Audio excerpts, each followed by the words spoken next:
माननीय सभापती महोदय, ओल्ड पेन्शन योजना जी होती म्हणजे जुनी पेन्शन योजना त्याच्यामध्ये 50% आणि म्हणजे लास्ट पे जो होता त्याच्या 50% आणि डिअरनेस अलाउन्स हे आपण त्या ठिकाणी पेन्शन म्हणून द्यायचो। त्याचा कुठलाही कॉर्पस आपण तयार केला नव्हता, तो आपल्या महसुलातून आपण त्या ठिकाणी द्यायचो। 2005 साली ती योजना आपण बदलली आणि आपण नवीन पेन्शन योजना आणली। ज्या नवीन पेन्शन योजनेमध्ये आपण 10% कॉन्ट्रीब्युशन हे त्या कर्मचाऱ्याचं घेतलं, 10% हे शासनाचं होतं जे आता 2019 साली केंद्र सरकारने वाढवून 14% केलं। आणि त्यानुसार जे काही रिटायर झाल्यानंतर त्याला जर लमसम पाहिजे असेल तर 60% ते काढू शकतात आणि उरलेले 40% हे ॲन्युटी बेसिसवर त्या ठिकाणी गुंतवले जातात। आणि त्या संदर्भात IRDAने पूर्ण त्याची गाईडलाईन तयार केली आहे। त्यामुळे ते म्युच्युअल फंड्समध्ये किंवा कुठे गुंतवले गेले पाहिजेत या संदर्भातली गाईडलाईन आहे। आणि ही जी 2005 साली पद्धत आपण स्वीकारली, जगाच्या सगळ्या देशांमध्ये ही पद्धत आहे। सगळीकडचे पेन्शन फंड्स जे आहेत हे अशाच प्रकारे त्या ठिकाणी मॅनेज होतात। तीच पद्धत 2005 साली भारताने स्वीकारली। आता 17 वर्षानंतर ती पद्धत बदलायची तर त्याच्यातल्या अडचणी देखील आपण समजून घेतल्या पाहिजेत। त्याच्यामध्ये विशेषतः महाराष्ट्राचा जर आपण विचार केला तर महाराष्ट्रामध्ये आत्ताच गेल्या 10 वर्षामध्ये आपल्या निवृत्ती वेतनाचा जो खर्च आहे हा 13,400 कोटीवरनं 56,300 कोटी रुपये गेला आहे। आणि आपण जर हा कल बघितला तर आपला 2032 साली हा असणार आहे 2,25,000 कोटी रुपये। आणि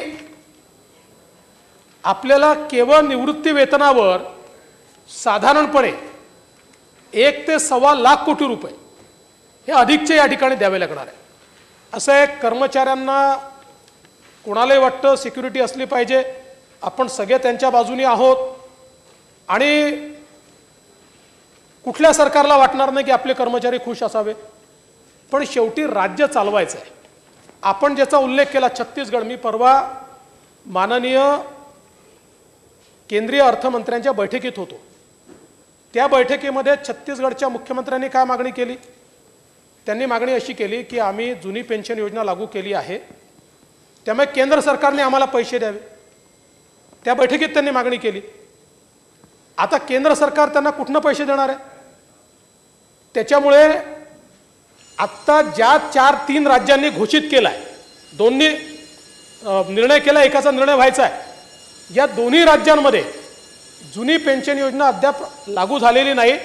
ते IRDAला पैसे मागून राहिले आहेत, केंद्र सरकारला पैसे मागून राहिले आहेत। आणि सगळ्यात महत्त्वाचं, या राज्यांमध्ये आत्ताचा जो कल आहे त्या कलानुसार त्यांच्या राज्याचं जे महसुली उत्पन्न आहे त्याच्या 125% निवृत्ती वेतन जाणार आहे, महसुली उत्पन्नाच्या 125%।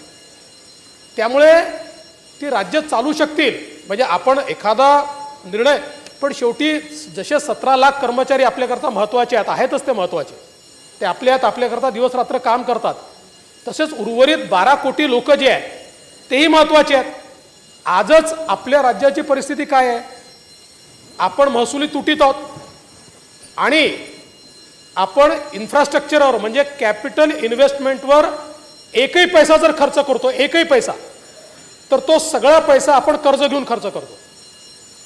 फक्त आत्ता आपली परिस्थिती कुठे आली आहे तर आज आपल्याला व्याज प्रदान करण्याकरता कर्ज घ्यावं लागत नाही आहे, एवढंच आहे। म्हणजे आपण व्याज आत्ता आपल्या महसुलातनं देतोय, पण आपण जर हे दायित्व स्वीकारलं तर व्याज देण्याकरताही आपल्याला कर्ज घ्यावं लागेल, अशा प्रकारची परिस्थिती आहे।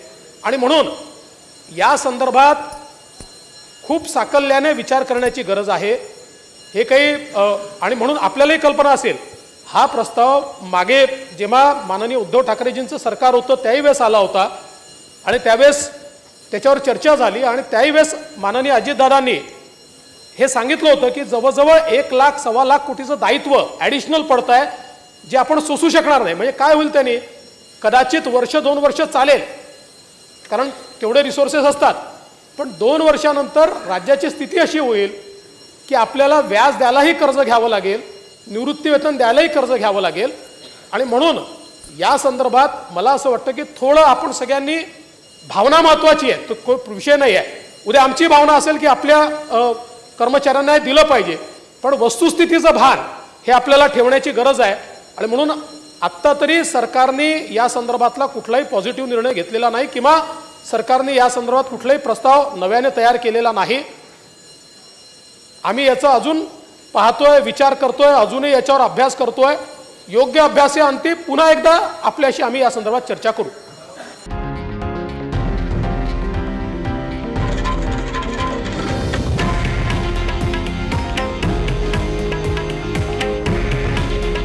हे आहे देशातील नंबर 1 न्यूज नेटवर्क आणि आपण पाहत आहात TV9 मराठी. काळजी तुमची, हित महाराष्ट्राचं.